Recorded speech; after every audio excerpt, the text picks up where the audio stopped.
First, the Archdiocese of Agana has identified a total of 86 properties so far it owns, of which 41 are on the chopping block as part of settlement negotiations. Here's more. 2 days after the Archdiocese of Agana announced their intention to assess parishes and schools additional charges in order to raise $2.5 million for their 2018 operating budget, today they disclosed the number of properties they have at their disposal. This is what's available. Archdiocesan Finance Council President Richard Untalon and other members of the Finance Council handed out a listing of properties the Archdiocese owns, a total of 86 so far. The list is divided into two: essential and non-essential properties.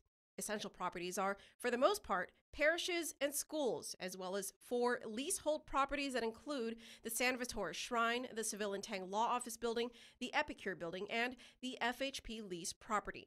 Non-essential property is identified as everything else that's available for either sale or liquidation.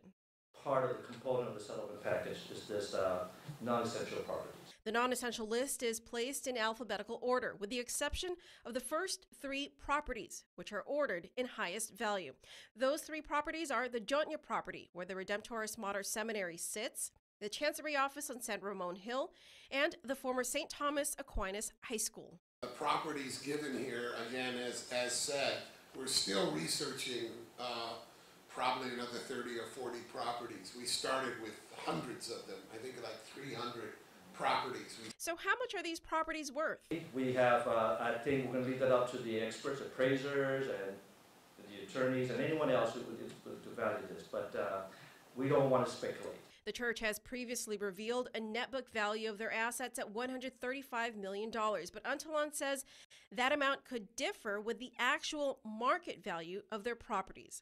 Other non-essential properties listed include part of the Catholic Social Services building behind Reverend Tax, the Kamalin Cardet Food Center site, and other lots and house and lots in villages spread throughout the island. Untalon says the AFC is still working with security title to confirm ownership of other properties.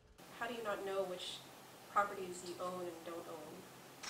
That was part of the problem we had to face when we took over as the Archdiocese Finance Council. We found folders, we found things, and it was just a mismatch of things that we had to pull together to identify and organize. And so that was part of the mess that Archbishop Burns referred to.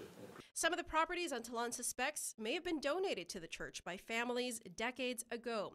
And at this point, Untalon says the properties are not necessarily for sale, but are available to be sold should the need arise. Essentially, he says, these are the properties that will be used to fund any monetary damages or settlement negotiations for the scores of sex abuse lawsuits.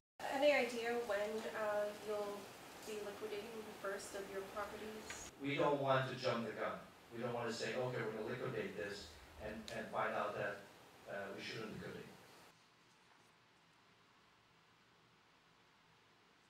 The Archdiocese is open to offers or interest on any of the properties, and interested individuals can contact the Chancery Office for more details.